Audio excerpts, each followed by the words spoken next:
Hoje nós vamos falar de um assunto muito sério aqui no programa, né? Nós vamos falar sobre alcoolismo, tá? No programa de hoje nós vamos falar de um tema e ele atinge, né, um número altíssimo de pessoas. Tem alguém na sua casa, né, que é alcoólatra e vive essa situação? Pois é, a gente vai falar hoje. Segundo a Organização Mundial da Saúde, cerca de 2,5 milhões de pessoas morrem todos os anos por causa do alcoolismo, por causa do álcool. Situação séria, né, gente? Olha, se você quer participar com a gente, manda aí o seu e-mail, manhãviva@cançãonova.com, ou também você pode mandar o seu Facebook, né? Entrar aí, facebook.com/manhãviva, interagir aqui com a gente. Que assunto sério, 2,5 milhões de pessoas, nossa, seríssimo. Vamos tentar agora conversar, dar algumas dicas para você aí que vive a situação em casa. Olha, pelo número, né, a gente percebe que não é uma situação simples, né? Coisa séria demais. E para quem vive ainda, é pior, né? Já temos participação pelo nosso Facebook, é da Ângela Castro. A Ângela, ela envia uma pergunta assim bem geral, mas ela quer saber como proceder diante da situação. A gente falou, né, como conviver com pessoas alcoólatras, e ela já quer saber então como que ela deve proceder. É um assunto sério, né? Por isso a gente já percebe a participação das pessoas, porque não é fácil, né, conviver com o alcoolismo. Eu sei, eu já tive pessoas na minha família com essa situação. A gente sabe que não é fácil, né? E a gente tem aqui a Márcia, né, que trabalha com a pastoral, e também o Valdir, que viveu isso, né? Ele teve aí nesse vício de alcoolismo. A gente vai partilhar um pouquinho para saber um pouquinho de toda essa história. Bom dia para vocês, seja bem-vindos. Bom dia, Dirce. Bom dia a todos que estão assistindo a Canção Nova. É um prazer estar aqui com vocês. Tá certo.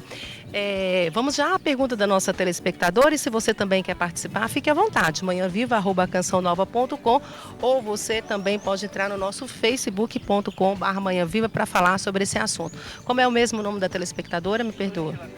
Ângela. E aí, como que é a situação? Olha, a maior dificuldade que a família encontra, muitas vezes, é de perceber que o alcoolismo é uma doença. Então, muitas vezes leva para o lado pessoal, para o lado de que aquela pessoa está bebendo porque ela quer fugir dos problemas somente, ou porque ela não é um bom pai, não é um bom filho, ela tem algum desvio de personalidade. E muitas vezes a família não consegue perceber que ela está lidando com uma pessoa doente, uma pessoa que precisa de ajuda profissional, que precisa de orientação. E essa família muitas vezes precisa até mais de ajuda, mais de orientação até do que o próprio dependente. A gente vê que para a família admitir o problema, muitas vezes é mais difícil, mais complicado do que para o próprio dependente. Porque o dependente ele já vive ali, né? Ele está demonstrando toda a situação ali ao vivo. E a família muitas vezes ela fica, vamos ficar em silêncio, vamos fazer de conta que está tudo bem, de repente passa, e às vezes a coisa vai piorando e perde o controle. Quando que a pessoa pode ser considerada uma alcoólatra, né? Porque essa é uma grande dificuldade mesmo, até para a pessoa que fala, não, eu bebo socialmente, né? Às vezes me acontece de eu tomar um porre aí, então, mas isso não acontece sempre não. Não sou alcoólatra. Como é que a gente identifica uma pessoa que já está nesse vício, que é um alcoólatra? Realmente, a cultura até da nossa sociedade é essa mesmo, né? De que o homem para ser homem, ele tem que beber, para comemorar qualquer coisa precisa ter bebida alcoólica, e muitas vezes isso se torna assim, uma coisa tão comum, tão natural, que às vezes a pessoa não consegue perceber o quando ela já perdeu o controle. Para se perceber que a pessoa já está com a doença do alcoolismo instalada ali, ela tem que perceber alguns sinais. Por exemplo, para fazer pequenas coisas simples do dia a dia, você tem que estar alcoolizado, você tem que beber uma dose. Para sair para trabalhar, você precisa beber. Para sair, para chegar em uma garota numa festa, você precisa beber. Para comemorar porque o seu time ganhou ou porque o time perdeu, você precisa beber. Então são coisas comuns do dia a dia que muitas vezes a pessoa não consegue perceber. E às vezes quando chega a perceber que é um alcoólatra, já perdeu o controle, já está socialmente, já está muito comprometido, já perdeu muita coisa na vida, já não está mais trabalhando, a família já abandonou, aí que consegue admitir o alcoolismo. Mas ele já está a doença às vezes já está lá instalada há muito tempo, né? Quando para conseguir sair para trabalhar, para perder o tremor das mãos, já tinha que tomar uma dose de manhã antes de sair para o trabalho. Então, ali, muitas vezes, é que essa doença já estava instalada. E quanto antes, quanto mais cedo a pessoa perceber isso e admitir que ele está precisando de ajuda, mais fácil ele consegue voltar para o controle da vida dele novamente. Até porque, né, é isso que você estava comentando há pouco, tem muita gente que fala, não, eu só vou beber para esquecer meus problemas, né? Depois eu... É só para esquecer. E aí você, toda vez que tiver um problema, você vai tomar, vai beber, né? E isso vai virando uma coisa prática na sua vida. Todas as vezes que acontecer alguma coisa de bom ou de ruim, você vai beber. Como é que começou, né, Valdir, para você? Como é que foi? Para mim foi quando ainda criança, pela uma primeira vez eu estava numa festa de aniversário e ali existia na minha época o ponche. Você tinha quantos anos, eu tinha mais ou menos 11 anos. 11 anos de 11 idade. anos. E esse ponche era uma bebida alcoólica que tinha umas frutas. E quando eu tomei aquele primeiro gole, já dentro de mim já tive uma predisposição com o alcoolismo. Aí eu me lembro que eu fui embora bêbado para casa. Com 11 anos de idade? Com 11 anos de idade, Meu já fui Deus. embora bêbado para casa. E a minha avó, chamaram a minha avó foi lá e me levou até em casa. E lá chegando eu falei para ela, vovó, quando eu crescer, eu vou beber, porque eu vou ter dinheiro para pagar e vou trabalhar. Com 11 anos, talvez o pensando maior assim, que erro absurdo. da minha vida. E isso se tornou uma coisa compulsiva. E dentro daquilo que a Márcia falou, dentro do alcoolismo, existe as fases. E eu, quando ainda dependente químico, eu olhava muito em revista, né? Porque dentro da gente também há uma necessidade assim, de você pedir socorro. Só que você não consegue. E aquelas pessoas que estão por fora, conforme a menina ali falou, é elas que vão nos ajudar a sair dessa dependência. A partir daquele momento que ela entende o que é o alcoolismo, conforme a Márcia falou. Se eu não entendo o que é o alcoolismo, eu não vou poder ajudar ninguém. Porque simplesmente eu vou falar que é ser vergonhice, que é falta de caráter. Mas não, por trás de um dependente químico há um grande coração. E depende dessas pessoas que estão ao lado, principalmente da família, a ajudar. Então, eu sempre pegava a revista, estava lá, qual fase do alcoolismo você está? Você acorda e bebe todo dia? Você sente a necessidade do álcool durante o seu dia? E ali eu fui começando a me classificar, né? Aí chegou naquele estado que eu estava realmente no estado de alcoolismo. Mas é muito difícil para nós aceitar esse alcoolismo. E a gente fala que a gente bebe socialmente, mas na realidade a gente não está mais no socialmente. A gente já está num buraco sem Porque fundo. quando você bebe socialmente, como se fala, você tem um controle disso, não é? Você vai beber realmente. Quando você for numa festa, isso é o beber socialmente. Seria isso? O beber socialmente seria assim, eu bebo hoje e vou beber daqui uma semana. Isso seria o socialmente. Né?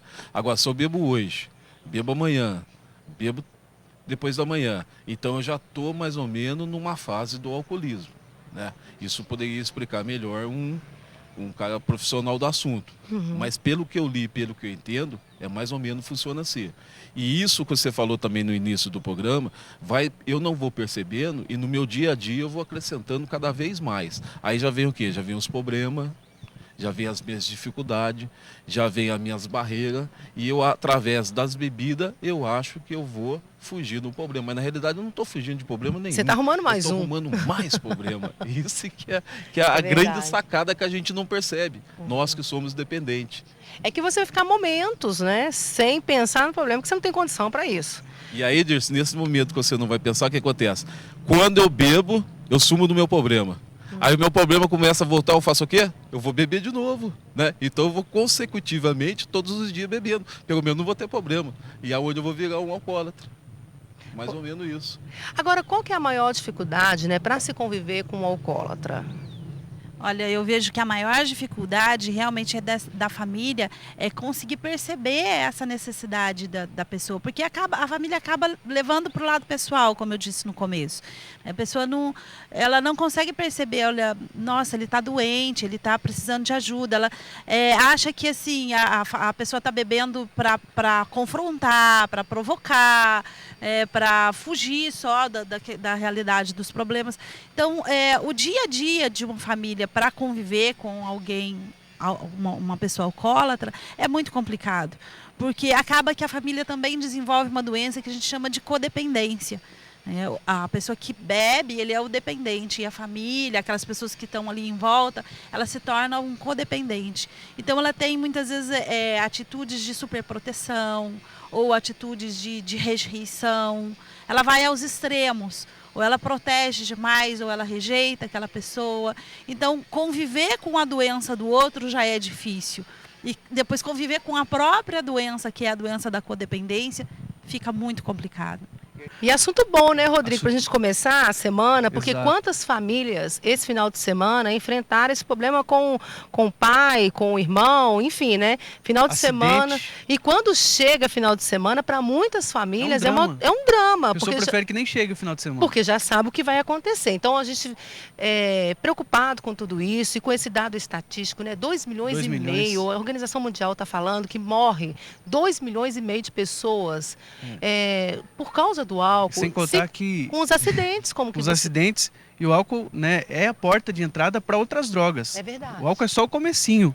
E a Zilma Irene, ela é da Paraíba, ela fala que ela convive com um dentro de casa. É muito difícil. Se Deus quiser, ele vai deixar, ele já vai deixar, como já deixou de fumar. Foi o assunto da semana passada. E a Larissa, ela é de Manaus, ela fala, para começar é difícil conviver com pessoas assim. Mas não é impossível, pois é uma fase. O verdadeiro cristão precisa mostrar e compreender a necessidade do próximo. Sei disso porque meu pai, então, quando ele passa do limite, aí é complicado. Mas tudo é questão de paciência. Nós, como cristãos, né, a gente tem que ter paciência, tem que amar. Não adianta, acho que a rejeição ainda é muito pior, não é? Sei que não é fácil, né? Às vezes as pessoas podem dizer, é porque você não está vivendo aqui em casa para você entender. Mas como papel, né, de cristão, como filhos de Deus, a gente tem que ter essa paciência mesmo. Então, olha, paciência aí com seu esposo, com seu filho. A gente quis trazer essa pauta aqui hoje para falar justamente para isso, para tentar ajudar você de alguma forma. Daqui a pouquinho a gente vai também, né, dar algumas pistas aí, você como família, o que você pode fazer para ajudar, né, Rodrigo? Exato, tem outra participação, a gente está falando do alcoolismo entre os jovens, Aham. entre os homens, mas também tem a Carolina, ela é de Serquilho, e ela já viveu esse drama, ela, do alcoolismo. Ela é da cidade de Serquilho, é casada, tem 4 filhos e foi alcoólatra. E agora faz 9 anos que está sóbria. Olha que maravilha. É muito difícil, mas com o apoio da família e com Deus a gente consegue. E conseguimos mesmo. Eu sempre falo aqui no programa, Deus em primeiro lugar e a nossa família, o resto tudo vem por consequência, com certeza. Agora, Valdir, quanto tempo você ficou nessa dependência? Mais ou menos uns 17 anos, mais ou menos. Hoje eu me encontro limpo há 11 anos. 11 anos. 11 anos E como limpo. que era nessa fase sua, desses 17 anos? Acredito eu que era uma das piores fases da minha vida. Até conforme o Rodrigo falou. Eu sou casado, pai de 2 filhas. E ali dentro de casa praticamente se estabeleceu ali uma nuvem negra. Eu não tinha como você falou, a Organização Mundial da Saúde, ela considera como uma doença. Mas essa doença também tem uma classificação. Ela é comportamental e o meu comportamento não era um comportamento de pai. Era um pai ausente praticamente. Quantos e quantos momentos da minha vida a minha filha pedia sequer um dinheiro para levar, para comprar um lanche na escola, eu não tinha. Mas por outro lado eu tinha para entrar dentro de um boteco. Quantas vezes a minha filha pedia, pai, hoje vai ser uma entrega de diploma. E eu lá não estava presente. A mais velha, até esses dias, ela me perguntou, numa dessas entregas de diploma, ela chegou e falou assim, pai, estava todo mundo tirando um retrato. Cadê o senhor? E o senhor não estava.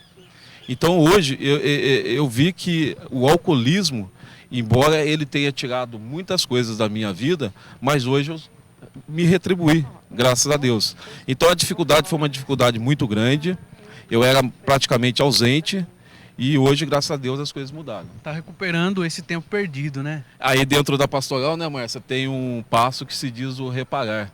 Então eu estou reparando todos os dias dentro da minha família. A primeira coisa é dentro de casa, né? É dentro da família. E conforme uma pessoa também estava falando aí, aqui vai uma dica. Antes da gente brigar, ou antes da gente se expor o nosso problema, a gente tem que aceitar, que é o nosso primeiro passo, admitir. Independente se ela seja dependente ou se seja codependente. Procurar um grupo de autoajuda. Na pastoral você está há quanto tempo? Na pastoral acho que nós temos aí uns 5 anos, né, Márcia? Uns 5 anos mais ou menos, na pastoral da sobriedade. Mas também participei de outras pastorais. Houve uma necessidade profunda e grande da minha participação, porque a partir do momento que eu admiti que eu era um alcoólatra, eu precisava encontrar algo de novo na minha vida. Participei do NA, participei do AA, participei da União Antialcoólica Brasileira e hoje eu estou participando da Pastoral da Sobriedade. Rutilene Jaques Mendes, ela é de Santa Isabel, no Pará. E ela conta a história que ela e o marido dela, ela conviveu com um doente alcoólatra. Aí ela bolou uma estratégia, ela e o marido dela. Então ela fumava e o marido bebia. Aí como ele não gostava do cheiro do cigarro e ela não gostava do álcool, então eles combinaram, olha, quando você for beber, você lembra do cheiro do cigarro. E quando eu for fumar, eu lembro do cheiro do álcool. Então eles juntos, aí eles buscaram ajuda também nos alcoólatras anônimos. E aí, então, por meio da oração, da ajuda, eles foram recuperando. E hoje também ele ajuda ela na igreja, na catequese. Aí ela diz assim, graças a Deus o Raimundo parou de beber. Ficou mais bonito, responsável e agradável. Até os meus filhos passaram a gostar dele e respeitá-lo. Infelizmente, com 2 anos de sobriedade, ele sofreu um acidente de moto.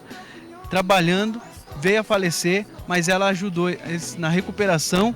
E uma tia dela ligou para ela dizendo que um dia ela quer dar um abraço, porque eles moram longe, né? E agradecer por tudo que ela fez pelo sobrinho dela. Foi graças à ajuda dessa mulher que ele parou de beber, morreu num acidente, mas pelo menos sóbrio. E é isso, né? Essa ajuda da família. Eu acho que das situações mais difíceis também é isso, né? Quando a pessoa cai nesse vício de alcoolismo, enfim, ela perde o respeito familiar, né? Perde o respeito dos filhos. Muitos filhos se envergonham. Eu acho que isso já é um incentivo e tanto para você parar de beber. Quando toca nos filhos da gente, eu acho que é coisa tão séria. Você já imaginou seu filho tendo vergonha de você?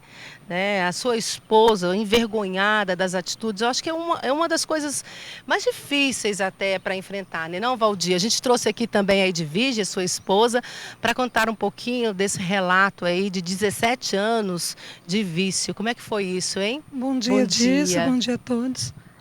Foi difícil, né? Conviver com alcoólatra não é fácil. Como vocês falaram, aí abrange a família, abrange a todos, né? E foi muito sofrimento. Minhas filhas também tinham vergonha dele. Essa é só a mais velha que não. A mais velha, ela ia buscar ele nos bar, ela acompanhava ele, mas a caçula não. A caçula, ela batia de frente com ele, ela tinha vergonha dele. Ela falava para ele, se eu ver você caído na rua, não quero nem ver, nem olhar para sua cara. Ela falava para ele. Mas eu quero dizer aqui um pouquinho de mim. Eu acho que a mãe, ela não deve jogar os filhos contra o pai. De jeito principalmente quando ele está no alcoolismo. E foi uma coisa que eu fiz. Portanto, não tem sequela, minhas filhas não têm sequela, minhas filhas não têm raiva, pelo contrário, elas amam ele. E a partir do momento que ele deixou da bebida, a gente nunca mais na minha casa toca-se no assunto da bebida. Porque é um passado, não é? Hoje vale como testemunho. Pra gente ele nunca bebeu. Pra gente, a gente nunca joga na cara dele. Nunca fica voltando no passado. Já passou. Já passou. Passou. Perdão é uma chave assim que abre, né, muitas coisas na vida da gente. E não adianta ficar preso em mágoas. E uma das coisas que o Valdir comentou aqui e que eu acho que vale a pena ressaltar novamente é justamente isso, que é uma doença. A pessoa, ela começa a beber, né, e aí vira um vício, não é isso, Márcia? E a pessoa já não tem mais condições de sair por si só, não é isso? Exatamente. E procurar ajuda, como o Valdir falou, como o Edviges falou, procurar uma ajuda profissional, ajuda de um grupo de autoajuda é fundamental para isso. Eu trabalho com a comunidade terapêutica Casa Ágape também em Cruzeiro. E muitas vezes o que a gente vê, assim, a família acha que nós temos que dar uma fórmula mágica de solução. né? Eu vou internar meu filho, eu vou internar meu marido e eu não tenho mais responsabilidade nenhuma sobre o tratamento deles. E não é isso. A família ela precisa estar dentro do processo de recuperação, junto com a pessoa. Quanto mais a família estiver envolvida nesse processo, muito mais fácil a gente vê o testemunho dos dois, que coisa linda. Agora, Valdir, ela está relatando aí, principalmente da sua filha caçula. Você conseguia perceber isso? Como é que você lidava com isso? Porque quando você, claro, óbvio, quando você estava bêbado, você não percebia. Mas quando vinha para a sobriedade, como é que você lidava com isso? Servia de incentivo para você parar? Como é que é? Eu vou ser bem sincero para você. Quando a gente está profundamente envolvido já com o alcoolismo, é muito difícil observar essas coisas. E para mim eu não observava. Eu era um pouco assim, egoísta, né? O dependente ele se torna um cara egoísta, se torna um cara prepotente, se torna um cara orgulhoso. Então a gente vê tudo em cima de mim. É eu em primeiro lugar. E essas coisas eu não percebia. Você perde essa visão. Exatamente. Essa visão, ela perde completamente de família, de tudo, de companheirismo, de trabalho. Eu vivo em função do álcool. Já não sou eu que decido mais a minha vida. Quem decide a minha vida agora é o álcool. Porque eu trabalho, eu tenho uma família, a minha vontade era levantar e estar no bar. Então eu já perdi o sentido da minha vida. E como é que vocês conseguiram ajudar ele, Edvige? Como é que começou esse processo para as pessoas que estão em casa? Igual você acabou de dizer para a gente, uma das coisas é nunca desistir, né? Nas suas palavras, você mostrou isso para nós. A esperança também que precisa acontecer, mas quais foram os passos concretos de você como esposa? Então, eu falava para ele sempre, né? Eu falava para ele, bem, sai dessa vida, eu ajudo você. Você quer sair, a gente vai em busca de uma ajuda. E a gente faz tudo por você. Para com isso, bem, para com isso. A minha filha mais velha, as caçulas já falei pra você, já desisti, eu tinha desistido mesmo. Mas eu nunca desisti, sabe? Na hora do nervosismo, não vou falar para você que eu não, né? Não é fácil, a gente sabe disso. Ele chegava bêbado, eu ficava, não aguento mais, eu vou largar a mão e que se dane. Mas lá no meu no meu profundo eu pensava, não, eu não posso desistir dele, né? Se Deus pôs ele na minha vida é para ter um propósito. Eu não vou desistir dele, porque se eu desistir dele, pior ele vai ficar. Ele vai cair na sarjeta, vai ficar na rua. E o que eu vou fazer com 2 filhas, né? E eu já venho disso, né, disso. Meu pai era alcoólatra. Nossa. Meu pai era alcoólatra e minha mãe abandonou 7 filhos, foi embora com outro homem. Quer dizer, minha mãe não teve a persistência, a força, a coragem que eu tive. Então isso aí também acho que serviu para mim, no momento de reflexão, pensar assim, não, eu não quero que a minha filha passe o que eu passei. Então foi onde eu busquei a minha força. Que testemunho lindo, Rodrigo, eu né? Não quero passar. E o matrimônio é justamente isso, Exato, né? É um belo exemplo de superação, de amor, mais que qualquer coisa, né? Isso é um amor mesmo, amor de dedicação total. A gente teria muito mais coisa para falar sobre o alcoolismo, mas eu espero muito ter ajudado você em casa, pelo menos com o incentivo. Eu gostaria de agradecer a vocês pela participação aqui, mas antes da gente ir embora, eu gostaria que vocês deixassem uma palavra rápida, uma mensagem de incentivo para as pessoas que estão acompanhando a gente agora. Então, o importante é não desistir, continuar sempre, não cair no desânimo. Por mais difícil que seja, não é impossível.